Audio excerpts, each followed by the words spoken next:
नमस्कार दोस्तों, welcome back to my YouTube channel. उम्मीद करता हूं आपकी तैयारी जबरदस्त चल रही होगी। बहुत ही महत्वपूर्ण जानकारी आप सभी कैंडिडेट के लिए रहने वाली है। हम यहां पर बात कर रहे हैं एमपी टेट वर्ग 3 के मेंस की जो आप लोगों का एग्जाम चला है, फाइनली आंसर की जो है घोषित कर गई है। एक सीट पर मात्र आपको 9 कैंडिडेट का यहां पे कंपटीशन देखने को मिल रहा है। ठीक है, गेस्ट और नॉन गेस्ट के लिए आपको क्या सेव स्कोर रहने वाला है इस वीडियो के माध्यम से आप जान पाएंगे। बाकी आप चैनल पर पहली बार विजिट किए हैं तो प्लीज चैनल को सब्सक्राइब कर लीजिएगा। कोई भी अपडेट आई, कोई भी इन्फॉर्मेशन आए, विद इन सेकंड उसका इन्फॉर्मेशन आप सभी कैंडिडेट के पास पहुंच पाएगा। यहाँ पे 68% ऐसे कैंडिडेट है जो 50 नंबर भी इस बार नहीं ला पाए हैं। कट ऑफ बहुत ही कम इस बार रहने को मिली है। ठीक है, नॉर्मलाइजेशन का जो चक्रव्यूह है वो हार्ड शिफ्ट में क्या देखने को मिल रहा है, मॉडरेट शिफ्ट में क्या मिल रहा है और इजी शिफ्ट में क्या आपका नॉर्मलाइजेशन आपको देखने को मिल रहा है। विभाग की तरफ से आपकी बहुत बड़ी खबर निकल के आ रही है कि आपकी जो आंसर की है वो जारी कर दी गई है। आपको बताने वाले हैं टोटल पोस्ट के बारे में। सबसे पहले बात कर लेते हैं तो 13,089 पोस्ट, इस पे अच्छी खासी पोस्ट निकाली गई है। क्या आपका नाम होगा या इस बार आपका सिलेक्शन होगा, इस वीडियो के माध्यम से आप जान पाएंगे। अभी तक आपने बहुत जगह कट ऑफ देखी होगी, जानी होगी, लेकिन एक सटीक डाटा के साथ, सटीक एनालाइज के साथ आपको कहीं कट ऑफ देखने को नहीं मिली होगी। तो एक जानकारी समझ लेना और अपने दोस्तों के पास इस वीडियो को ज्यादा से ज्यादा शेयर करें जो एमपी टेट वर्ग 3 के मेंस की तैयारी के लिए अपना एग्जाम दिए हुए हैं। आपका नाम आएगा या नहीं आएगा, कितने नंबर वालों से कट ऑफ बनेगी, ये जानकारी समझने के लिए आपको बहुत ही इंपॉर्टेंट है। एक एक जानकारी आपको समझाने वाले हैं। सबसे पहले बात कर इसमें हम बात कर रहे हैं एमपी टेट वर्ग 3 के एक्सपेक्टेड कट ऑफ के बारे में कि आपका जो एक्सपेक्टेड कट ऑफ है वो मेंस के लिए क्या रहने वाला है। टोटल पोस्ट अगर बात कर लेते हैं तो आपकी अच्छी खासी पोस्ट जो है निकाली गई है। इसमें 13,089 पोस्ट इसमें निकाली गई है। आंसर की के बारे में सबसे पहले डिस्कस कर लेते हैं, क्योंकि बहुत सारे स्टूडेंट है जो आंसर की के लिए लगातार कमेंट कर रहे हैं कि सर हमारा जो आंसर की है कब जारी किया जाएगा। तो आप सभी को सबसे पहले आंसर की के बारे में बात कर लेते हैं कि आपकी जो आंसर की है वो 17 अक्टूबर तक आपकी जारी कर दी जाएगी। विभाग की तरफ से बताया गया है आपको यहाँ पे कि आपकी जो आंसर की है वो 17 अक्टूबर तक आपकी आ सकती है। कभी भी आ सकती है, आज भी आ सकती है आंसर की, कल भी आ सकती है, परसों भी आ सकती है। तो कभी भी आंसर की इसकी जारी कर दी जाएगी। और उसके बाद प्रश्नों पर आपत्ति लगाने का जो आपका डेट रहेगा, जैसे ही आपके आंसर की जारी की जाएगी उसके 3 दिन बाद आपका जो है 1, 2, 3 दिन आपकी जो है प्रश्नों पर आप क्या कर सकते हैं, आपत्ति लगा सकते हैं। तो आपकी जो आंसर की के लिए बहुत सारे इंतजार कर रहे थे जो स्टूडेंट, उनके लिए 17 अक्टूबर तक आपकी जो आंसर की है वो जारी कर दी जाएगी। टोटल आवेदन सबसे पहले बात कर लेते हैं तो आपके जो टोटल आवेदन है 1,80,000 स्टूडेंट जो है इस बार अपना जो आवेदन किए थे। और अटेंडेंस की बात कर लेते हैं तो इसमें टोटल उपस्थित कैंडिडेट 1 लाख है।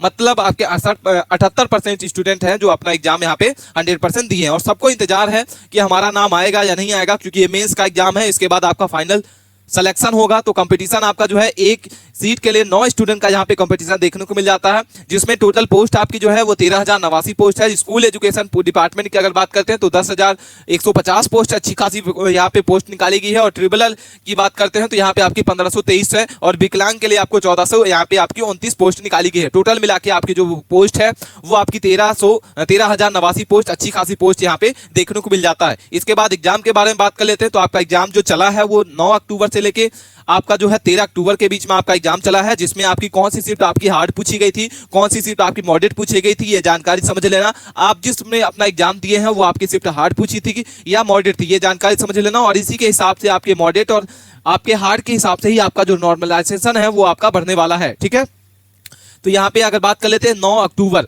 तो 9 अक्टूबर की आपकी जो फर्स्ट शिफ्ट है वो हार्ड पूछी गई थी, सेकंड शिफ्ट आपकी मॉडरेट थी। इसके बाद 10 अक्टूबर की बात कर लेते हैं, फर्स्ट शिफ्ट आपकी हार्ड पूछी गई थी और सेकंड शिफ्ट भी आपकी मॉडरेट पूछी गई थी। यानी आपकी एक शिफ्ट हार्ड थी, एक शिफ्ट आपकी मॉडरेट थी। इसके बाद 11 अक्टूबर की फर्स्ट शिफ्ट और सेकंड शिफ्ट दोनों आपकी हार्ड पूछी गई थी। इसके बाद 12 अक्टूबर की अगर बात कर लेते हैं तो फर्स्ट शिफ्ट आपकी मॉडरेट पूछी गई थी और सेकंड शिफ्ट आपकी हार्ड पूछी गई थी। 13 अक्टूबर की फर्स्ट शिफ्ट मॉडरेट थी और सेकंड शिफ्ट भी आपकी मॉडरेट पूछी गई थी। ये जो आपका एग्जाम का लेवल होता है ये बच्चों पर डिपेंड करता है। जो अच्छी खासी तैयारी के साथ जाते हैं, जो अच्छी खासी कंपटीशन के साथ जाते हैं, उनकी जो एग्जाम का लेवल होता है उनको मॉडरेट लगता है, इजी लगता है। लेकिन जो कुछ पढ़ के नहीं जाते हैं, बस गए एग्जाम में बैठ गए, उनको जो शिफ्ट होती है वो हार्ड लगती है। उनको लगता है कि सारे क्वेश्चन मुझसे नहीं बन रहे, तो हमारा जो पेपर है बहुत ही हार्ड पूछा गया था। तो यहाँ पे एग्जाम का लेवल जो होता है वो बच्चों पर डिपेंड करता है। ठीक है, तो आपके शिफ्ट हार्ड पूछी गई थी या मॉडरेट पूछी गई थी, आप कमेंट करके हमें जरूर बताइएगा। इसके बाद एग्जाम लेवल के बारे में बात कर लेते हैं कि आप लोगों ने जो आपका शिफ्ट हुआ था वो आपके शिफ्ट में कौन कौन सी आपके सब्जेक्ट इजी पूछे गए थे, कौन सी शिफ्ट आपकी मॉडरेट पूछी गई। तो यहाँ पे समझ लेना, हिंदी के बारे में सबसे पहले बात कर लेते हैं तो हिंदी आपकी जो है इजी पूछी गई थी, इंग्लिश भी आपकी इजी पूछी गई थी, मैथ के आपके मॉडरेट पूछे गए थे। साइंस की बात कर लेते हैं तो साइंस आपकी मॉडरेट थी, सोशल साइंस की बात कर लेते हैं तो आपके मॉडरेट पूछे गए थे। ठीक है, इसमें आपका जो है 100 क्वेश्चन थे, जिसमें 100 क्वेश्चन आपके 100 मार्क्स के थे, यहाँ पे पूछे गए थे। ये जो आपका लिखा हुआ है ये गलत है, टोटल 100 क्वेश्चन थे, 100 मार्क्स के यहाँ पे थे।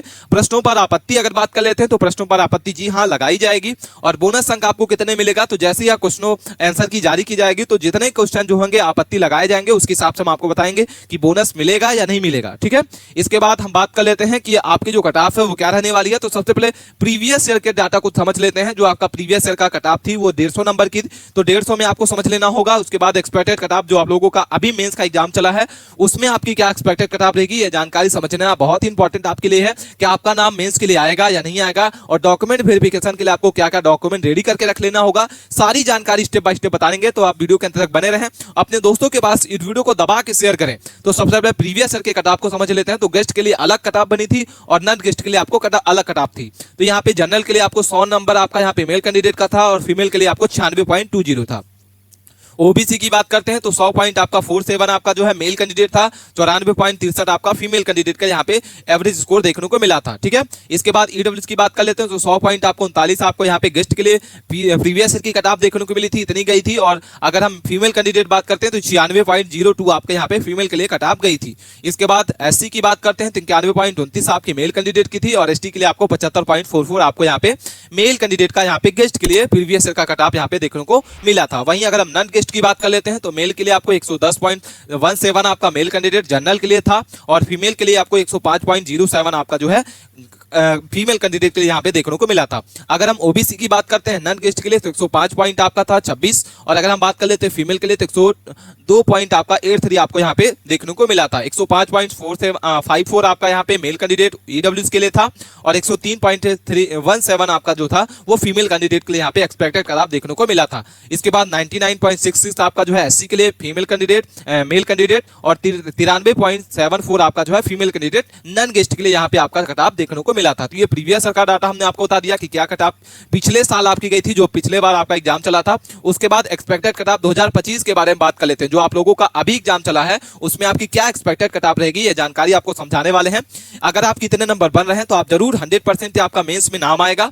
इसके बाद आप सारे के सारे जो भी इतनी कट ऑफ आपकी जा रही है, इतना नंबर आपका आ रहा है, तो आप जरूर यहाँ पे जो है सेलेक्ट होने वाले हैं। आप सभी अपने डॉक्यूमेंट रेडी करके रख लें। ठीक है, इसके बाद अगर आप चाहते हैं कि डॉक्यूमेंट रेडी करने के लिए कौन कौन से इंपॉर्टेंट डॉक्यूमेंट तैयार करके रख लेना होगा तो आप वीडियो के माध्यम से आप कमेंट करिए, हम आपको बता देंगे पिछले अगले वीडियो में कि कौन कौन से इंपॉर्टेंट डॉक्यूमेंट लगने वाले हैं।